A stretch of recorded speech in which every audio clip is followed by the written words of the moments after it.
सितंबर 1907। ये बात है उस समय की जब भारत और पाकिस्तान का बंटवारा नहीं हुआ था, यानी भारत और पाकिस्तान एक ही देश था जिसे अंग्रेजों ने अपना गुलाम बनाया हुआ था। उस समय भगत सिंह का जन्म 28 सितंबर सन 1907 को पंजाब प्रांत के जिले ल्यालपुर के बंगा गांव में हुआ, जो कि अब पाकिस्तान का हिस्सा है। दोस्तों, भगत सिंह के पिता का नाम सरदार किशन सिंह और माता का नाम विद्यावती कौर था। भगत सिंह के पिता और चाचा अजीत सिंह भी एक सक्रिय स्वतंत्रता सेनानी थे। भगत सिंह के परिवार के सभी लोग बड़े वीर और साहसी थे। एक बार की बात है, जब वो अपने पिता के साथ खेत में गए तो उन्होंने अपने पिता से सवाल किया कि पिताजी, ये खेत में आप लोग क्या करते हो? तो उन्होंने कहा, हम लोग बीज बोते हैं जिससे फसल होती है और ढेर सारा अनाज मिलता है। इस पर उन्होंने अपने पिता से सवाल किया कि पिताजी, अगर ऐसा ही है तो आप लोग खेत में बंदूकें क्यों नहीं बोते, ताकि अंग्रेजों को मारने के काम भी आए और हमारे पास ढेर सारी बंदूकें होंगी तो हम डटकर अंग्रेजों का सामना भी कर पाएंगे। दोस्तों, सरदार किशन सिंह ने अपने बेटे के मुंह से ऐसी बातें सुनी तो पहले तो वो हैरान रह गए, लेकिन मन ही मन इस बात पर खुश भी हुए कि उनका बेटा देशभक्ति की राह पर जा रहा है।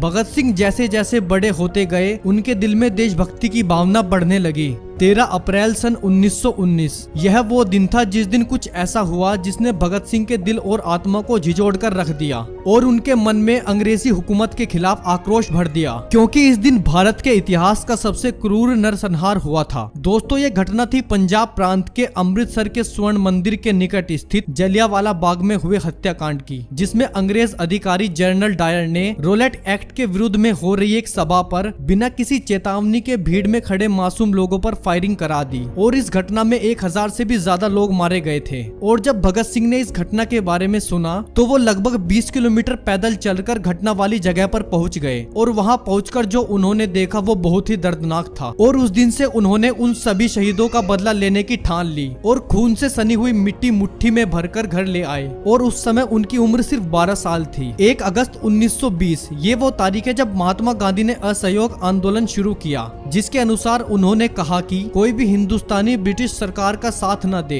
हर सरकारी नौकर नौकरियां छोड़ दे, मजदूर फैक्ट्रियों से निकल आए, बच्चे सरकारी स्कूलों में जाना बंद कर दे, कोई भी किसी तरह का टैक्स न दे और सारे विदेशी कपड़े जला दे। इसके पीछे उनका मकसद था कि भारत में ब्रिटिश सरकार का सारा काम रुक जाए। उन्होंने लोगों को विश्वास दिलाया कि अगर सब लोगों ने मिलकर ऐसा किया तो भारत को 1 साल के अंदर ही आजादी मिल जाएगी। दोस्तों, भगत सिंह के परिवार के लोग महात्मा गांधी के विचारों से बहुत प्रेरित थे और वो साथ ही भारतीय राष्ट्रीय कांग्रेस और उनके असहयोग आंदोलन का भी समर्थन करते थे। और बहुत ही कम उम्र में भगत सिंह महात्मा गांधी के असहयोग आंदोलन से जुड़ गए और बढ़ चढ़कर उसमें हिस्सा लिया। और यहाँ तक कि उन्होंने गांधी जी की मांगों का साथ देते हुए ब्रिटिश सरकार के द्वारा प्रायोजित किताबों को भी जला दिया। 5 फरवरी सन 1922 फिर एक दिन 5 फरवरी सन 1922 को गोरखपुर जिले के चोरा चोरी नामक स्थान पर पुलिस ने जबरन एक जुलूस को रोकना चाहा, जिसके वजह से जनता ने गुस्से में आकर थाने में आग लगा दी, जिसमें एक थानेदार और 21 सिपाहियों की मौत हो गई। और इस बात से गांधी जी ने नाराज होकर अपना असहयोग आंदोलन ये कहकर वापस ले लिया कि स्वतंत्रता के लिए अभी हमारा देश पूरी तरह से तैयार नहीं है। दोस्तों, गांधी जी का असहयोग आंदोलन रद्द कर देने के कारण भगत सिंह के मन में गांधी जी के प्रति रोष उत्पन्न हो गया, लेकिन पूरे राष्ट्र की तरह वो भी महात्मा गांधी जी का सम्मान करते थे। मगर उन्होंने गांधी जी के अहिंसात्मक आंदोलन की जगह हिंसात्मक क्रांति का मार्ग अपनाना सही समझा। उन्होंने जुलूसों में भाग लेना शुरू कर दिया और कई क्रांतिकारी दलों के सदस्य बने। उनके दल के प्रमुख क्रांतिकारियों में चंद्रशेखर आजाद, सुखदेव और राजगुरु इत्यादि थे। 9 अगस्त 1925 को भारतीय स्वतंत्रता संग्राम के क्रांतिकारियों द्वारा ब्रिटिश राज के विरुद्ध भयंकर युद्ध छिड़ने के इरादे से हथियार खरीदने के लिए ब्रिटिश सरकार का खजाना लूट लेने की एक ऐतिहासिक घटना हुई, जिसको आज हम काकोरी कांड के नाम से जानते हैं। काकोरी कांड में पकड़े गए क्रांतिकारियों में से 4 क्रांतिकारियों को फांसी और 16 अन्य क्रांतिकारियों को 4 साल से लेकर आजीवन कारावास की सजा सुनाई गई। और इस बात से भगत सिंह इतने ज्यादा क्रोधित हुए कि उन्होंने 1928 में अपनी पार्टी नौजवान भारत सभा का हिंदुस्तान रिपब्लिक एसोसिएशन में विलय कर दिया और उसे एक नया नाम दिया, हिंदुस्तान सोशलिस्ट रिपब्लिक एसोसिएशन। 30 अक्टूबर 1928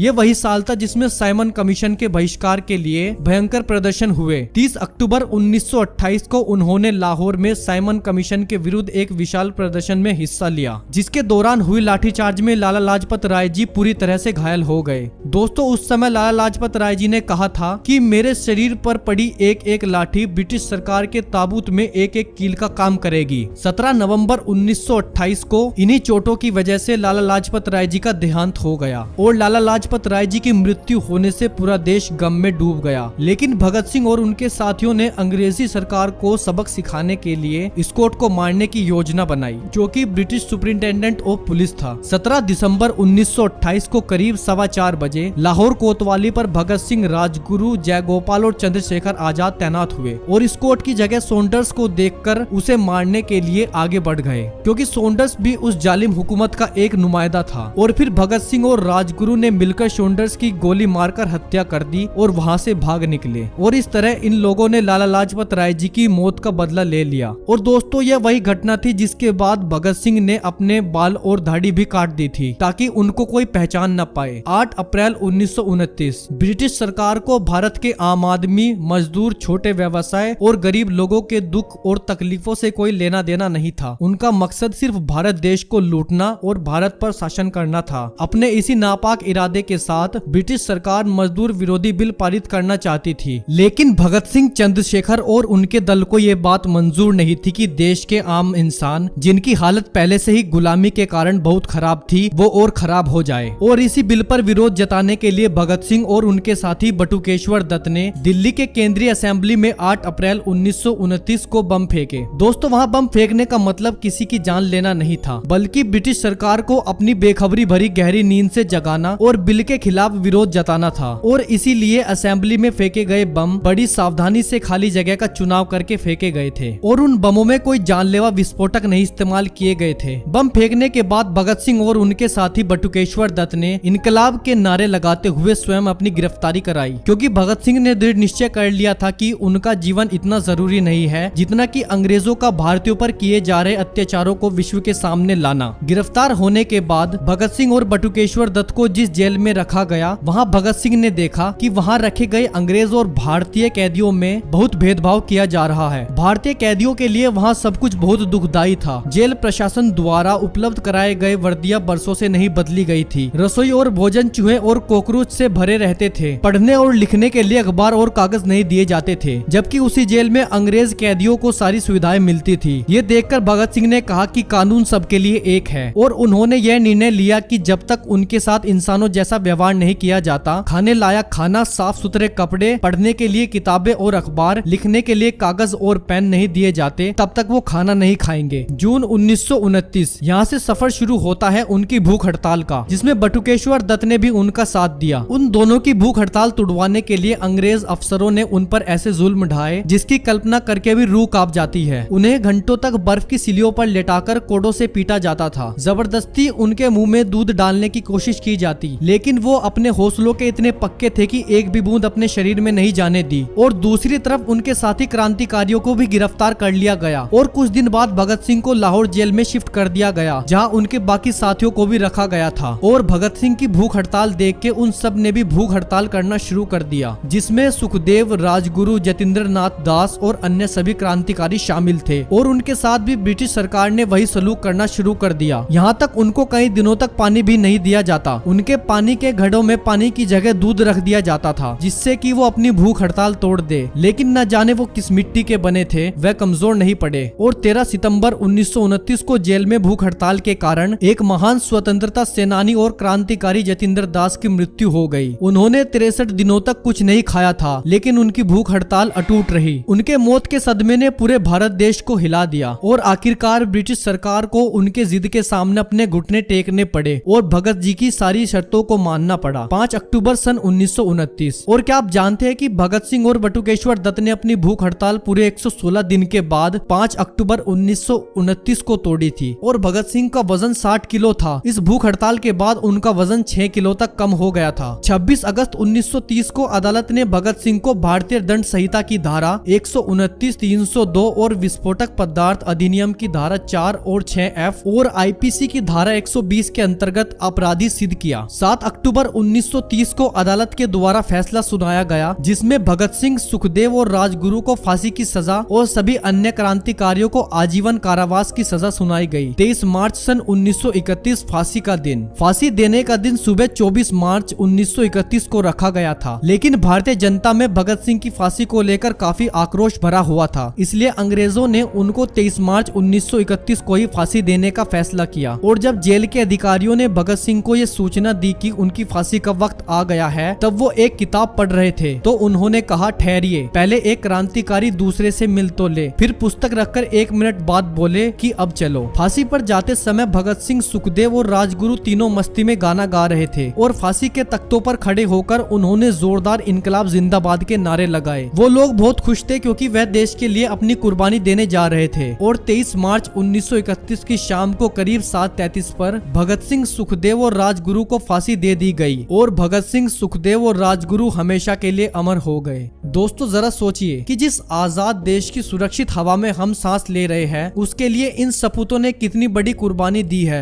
और इन सभी महान क्रांतिकारियों को मेरा दिल से नमन है।